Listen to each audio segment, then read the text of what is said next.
Budget 2021 आसान भाषा में समझिए, क्या सस्ता हुआ और क्या महंगा हुआ। जी हां, वित्त मंत्री निर्मला सीतारमण ने कल वित्त वर्ष 2021-22 के लिए देश का बजट जारी कर दिया। बजट में मिडिल क्लास को टैक्स में कोई राहत नहीं मिली है। हालांकि कुछ चीजें महंगी हुई और कुछ चीजें सस्ती भी हुई। बजट के बाद प्रधानमंत्री नरेंद्र मोदी ने कहा कि ये जान है तो जहान वाला बजट है। इस बजट का आपकी पॉकेट पर कितना असर होगा, बजट में क्या क्या महंगा हुआ, क्या सस्ता हुआ, इस रिपोर्ट के जरिए आसानी से समझिए। इनकम टैक्स में बजट में कोई बदलाव नहीं किया है। वित्त वर्ष 2020-21 में लागू की नई और पुरानी चली आ रही स्कीम में कोई अंतर नहीं है। मतलब कि आपकी कमाई का स्लैब कोई भी हो, इस वित्त वर्ष में इसमें कोई बदलाव नहीं किया गया है। गोल्ड सिल्वर सस्ता हुआ। गोल्ड सिल्वर अब सस्ते हो जाएंगे, क्योंकि पहले जहां इसके लिए 12.5% इंपोर्ट ड्यूटी लगती थी, तो अब ये गिरकर 7.5% हो गई।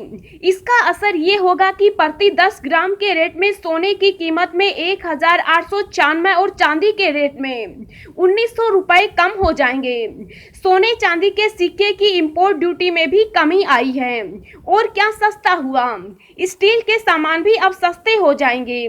तांबा भी अब आपको पहले से सस्ता मिलेगा। नायलॉन के धागे भी इस बजट के बाद आप तक सस्ते पहुंचेंगे। मोबाइल और चार्जर महंगे होंगे। सबसे जरूरी चीज, मोबाइल अब महंगे होंगे, क्योंकि मोबाइल पार्ट्स पर सरकार ने 2.5% इंपोर्ट ड्यूटी लगा दी है। मोबाइल चार्जर के लिए भी अब आपको ज्यादा खर्च करना होगा। मोबाइल के सामानों पर इंपोर्ट ड्यूटी बढ़ाने की वजह आत्मनिर्भर भारत का अभियान है। 6 करोड़ से ज्यादा भारत में विदेशी फोनों की बिक्री में गिरावट आई है। 2018 में जहां 9.5 करोड़ विदेशी फोन बिके थे, तो वहीं 2019 में इनकी संख्या गिरकर 2.69 करोड़ ही रह गई। इसका असर ये हुआ कि अब देश में हर साल 35 करोड़ मोबाइल फोन बन रहे हैं। 6 लाख से ज्यादा लोगों को जॉब भी मिली है। और क्या महंगा हुआ, गैजेट्स की बैटरी महंगी हुई। फ्रिज, एसी की कीमत में भी इजाफा होगा। लेदर के सामान भी अब आपको महंगे मिलेंगे। विदेश से आने वाले ऑटो पार्ट्स की भी कीमत अब बढ़ा दी गई है। एलईडी लाइट्स के लिए अब आपको ज्यादा खर्च करना होगा।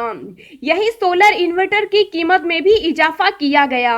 विदेश से आने वाली दाल, शराब, सेब, सोयाबीन ऑयल, सनफ्लावर ऑयल और क्रूड पाम ऑयल भी अब आपको महंगा मिलेगा।